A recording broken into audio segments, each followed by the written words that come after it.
Ogai mar Wiper Kalonzo Musyoka koro ramo ni riwruok mar Azimio ok bi donjo e sirkal mar Manywanda ma bende wachne gi sani medo kelo tungni mokalo e riwruogno. Kalonzo gi Lange lero ni donjo kata tiyo gi Ruto biro chalo ndhogo jokenya. Inyato rowere mayande oketo liet ne piny owacho mar Kenya Kwanza.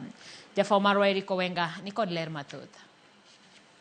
Jama koro jatend piny William Ruto koro chako donjo e tielo machielo mar chuogo duol mar jotend migepe.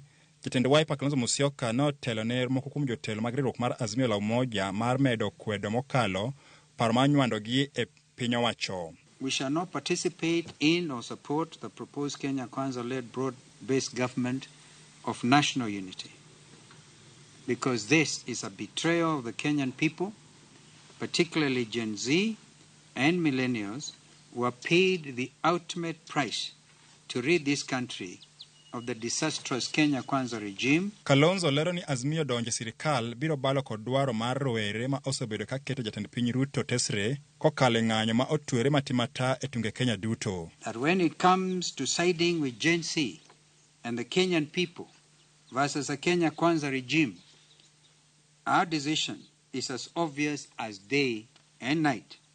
We will always side and stand with the people of Kenya.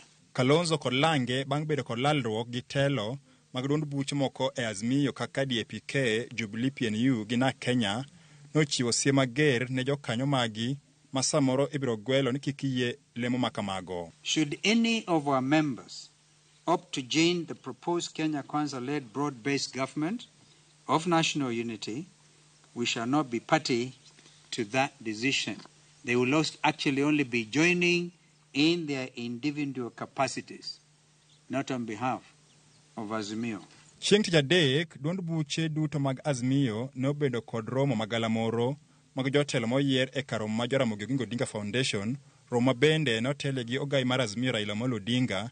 Kata kamano romono norumo kod ywaruok mapek to rowere moko rocho twak mar Kalonzo gi jofwambo. Azimio is united. Duond bura mar ODM kaluwore kod liet mar siasa ma pacho ka gie sani osebedo kod chung' mopogore e paro kod duond buche mamoko mag Azimio kaka ginyalo chiedho kanyakla.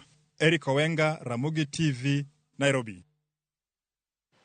Ramogi en kikruok mabende koro ilieko ni samore